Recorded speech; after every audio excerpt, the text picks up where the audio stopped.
దళిత క్రైస్తవులకు ఎస్సీ రిజర్వేషన్లు కొనసాగించాలని విజ్ఞప్తి చేస్తూ జస్టిస్ కేజీ బాలకృష్ణన్ను ఈ నెల 10న కలిసి విజ్ఞప్తి చేసేందుకు అంబేద్కర్ సేవా కేంద్రం నుంచి ఒక బృందం వెళ్తుందని ఆస్క్ చైర్మన్ గుబ్బల రాంబాబు వెల్లడించారు. స్థానిక లాల చెరువు స్వర్ణాంధ్ర వృద్ధాశ్రమంలో మంగళవారం ఆయన మీడియాతో మాట్లాడారు. దళిత క్రైస్తవులకు ఎస్సీ హోదా కల్పించడంతో పాటు వాస్తవ సామాజిక సమానత్వం వచ్చే వరకు ఎస్సీ ఎస్టీలకు రిజర్వేషన్లు కొనసాగించాలని డిమాండ్ చేశారు. హిందువులు, సిక్కులు, బౌద్ధులకు మాత్రం ఏ మతంలో ఉన్నా కులం మారడం లేదని, కేవలం ఎస్సీ ఎస్టీలకు మాత్రమే మతం ఆధారంగా రిజర్వేషన్లు ఇస్తామనే విధానాన్ని ఆస్క్ తీవ్రంగా ఖండిస్తోందన్నారు. 2007లో జస్టిస్ రంగనాథ్ మిశ్రా కమిషన్ ఇచ్చిన నివేదికను అమలు చేయకుండా కేంద్ర ప్రభుత్వం మళ్లీ జస్టిస్ కేజీ బాలకృష్ణన్ కమిషన్ను నియమించిందని, ఈ కమిషన్ ఉన్నట్టుగా ఎక్కడా ప్రాచుర్యం కల్పించలేదన్నారు. ఆస్క్ కో కన్వీనర్ మాదిగ ఉద్యోగుల ఫెడరేషన్ రాష్ట్ర నాయకుడు ఉందుర్తి సుబ్బారావు మాట్లాడుతూ, దేశంలో, రాష్ట్రంలో కులాలు, మతాల పేరుతో సమస్యలు సృష్టిస్తున్నారని, దళిత క్రైస్తవులకు రిజర్వేషన్లు వర్తించవని భయభ్రాంతులకు గురిచేస్తున్నారని ఆవేదన వ్యక్తం చేశారు. ఎన్నికల ముందు ఈ విషయాన్ని ఎందుకు మేనిఫెస్టోలో ప్రకటించలేదో చెప్పాలని డిమాండ్ చేశారు. మాజీ కార్పొరేటర్, ఆస్క్ కన్వీనర్ అజ్జరపు వాసు, ఐఈ కుమార్, ఇతర నాయకులు అల్లు జయరాజ్, లోకేష్, కన్నా, లోవరాజు, నవీన్, సజ్జు తదితరులు పాల్గొన్నారు. జస్టిస్ కేజీ బాలకృష్ణన్ కమిషన్ కలవడానికి ఆస్క్ అంబేద్కర్ సేవా కేంద్రం బృందం ఢిల్లీ వెళ్తుంది. ఈ బృందానికి 10వ తారీఖు మధ్యాహ్నం 3:30 గంటలకి కేజీ బాలకృష్ణన్ గారి కమిషన్ ఆఫీస్ నుంచి మనకు పర్మిషన్ వచ్చింది. ఆ విషయం మీకు చెప్పాలి. దీంట్లో ముఖ్యంగా దళిత క్రైస్తవులకు ఎస్సీ హోదా మరియు రిజర్వేషన్ ప్రయోజనాలు విస్తరించాలి, అంటే కొనసాగించాలి అనేది మా డిమాండ్. అలాగే ఇప్పుడు ఏదైతే జస్టిస్ కేజీ బాలకృష్ణన్ గారి కమిషన్ ఉందో, అంటే అది త్రిసభ్య కమిషన్. ఏంటది? ఆయన చైర్మన్గా ఉంటే ఇంకొక 2 సభ్యులు ఉన్నారనే విషయం కూడా మీ ద్వారా నేను తెలియజేస్తున్నాను.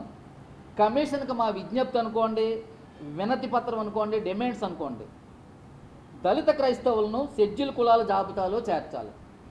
మా ప్రధానమైన డిమాండ్ ఏంటి? దళిత క్రైస్తవులను షెడ్యూల్ కులాల జాబితాలో చేర్చాలి.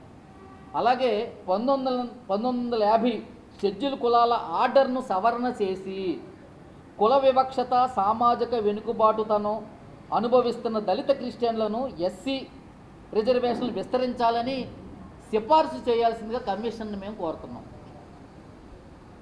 1950 చట్టానికి సవరణ చేయాలి, ఇంతకుముందు కూడా మీకు చెప్పడం జరిగింది. అలాగే ఎస్సీ ఎస్టీలు వాస్తవిక సమానత్వం సాధించే వరకు రిజర్వేషన్లు కొనసాగించాలి.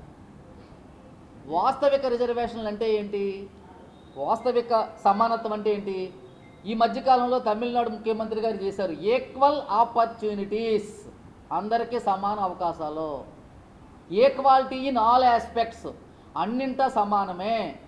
ఇది భారతదేశంలో సాధ్యమా కాదనేది దయచేసి మీ అందరూ మనస్సాక్షిని ప్రశ్నించుకోమని అడుగుతున్నాను. ఎందుకంటే రాష్ట్ర ప్రభుత్వం సీఎం చంద్రబాబు నాయుడు గారు ఖచ్చితంగా ఎవరైతే మీరు ఏదైతే మేనిఫెస్టోలో పెట్టారో ఆ అంశం ముందుకు సాగాలి.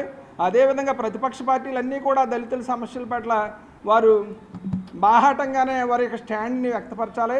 మరి ముఖ్యంగా ఇప్పుడు అన్ని రాజ్యాంగం మీద ప్రమాణం చేసి పరిపాలన సాగిస్తానన్నటువంటి రాజ్యాంగబద్ధమైన పదవిలో ఉన్నటువంటి డిప్యూటీ స్పీకర్ రఘురామకృష్ణరాజు అనే వ్యక్తి ఆయన మరి ఈరోజు కల్లోల మత కలహాలు సృష్టిస్తూ ఉన్నారు. దీని మీద కూడా రాష్ట్ర ప్రభుత్వం యొక్క స్టాండ్ తెలియజేయాలి. మీరు అదే నిర్ణయాన్ని పార్టీ నిర్ణయమా లేకపోతే ప్రభుత్వ నిర్ణయమా, ఆయన వ్యక్తిగత నిర్ణయమని ఇప్పుడు ఎవరు కూడా ప్రభుత్వ స్పోక్స్ పర్సన్స్ కానీ, ప్రభుత్వ ప్రతినిధులు కానీ, ప్రత్యేక సలహాదారులు కానీ ఎవ్వరూ కూడా మరి సామాన్య ప్రజానికానికి తెలియజేయలేదు. అది చాలా సిగ్గుచేటన్న విషయాన్ని కూడా మేము అంబేద్కర్ సేవా కేంద్రం తరఫున ఎద్దేవా చేస్తూ, ఖచ్చితంగా రాబోయే కాలంలో మీరు మేనిఫెస్టోలో ఇచ్చినట్టు దళిత క్రైస్తవుల హక్కులు కాపాడాలని చెప్పి డిమాండ్ చేస్తున్నాం.